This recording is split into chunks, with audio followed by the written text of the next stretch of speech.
Domino teatras ir Balsas LT pristato provokuojančią komediją Apie ką kalba vyrai. Premjera nuo kovo 8 dienos visoje Lietuvoje. Visa tiesa apie ką kalba vyrai, kai jų negirdi moteris. Tai Romeo ir Džiuljeta. Taigi ačiū Dievui, vadinasi, kad jie numirė. Pala, taigi jie tiek išgyveno dėl savo meilės, ne tik įveikė, o ir atlaikytų jos meilę, tarkim, jeigu parašėtų, kad jisai nagus kramto.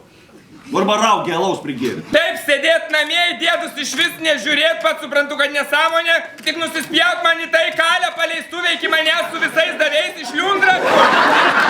Supratau, kad seniai buvau geroj vyriškai kompanijai, kad pašnekėt apie tokius dalykus. Pas mus taip pat lygiai, mes tą išnekėjom.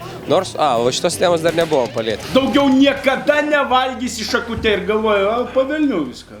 Galima šaukštų, pagaliukais. Rankomgi galima, ne?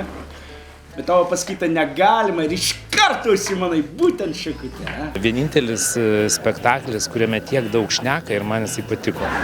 Niekas nesiurbė kilimų. Visi tulkinasi. O jeigu ir siurbė, tai būtinai su miniaku, aukštakulniais ir plikais papais. Aš kartais spektaklio metu pažiūrėdavau į žiūrovus, kaip kas reaguoja. Tai mačiau, kaip moteris irgi iš tam tikrų istorijų.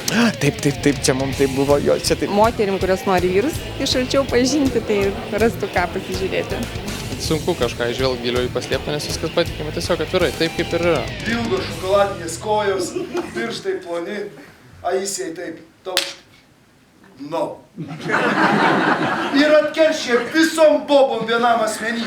Už paaugiškus pogelius, už tą mergaitę 9 klasėje, kur atsisakė su juo šokti, už tą 3 kursę, kuri užmigo pačiu svarbiausiu momentu prisiliobusiu kvaičio, atsistoja taip prie Naomi ir sako: gerbiama Naomi, aš vedęs.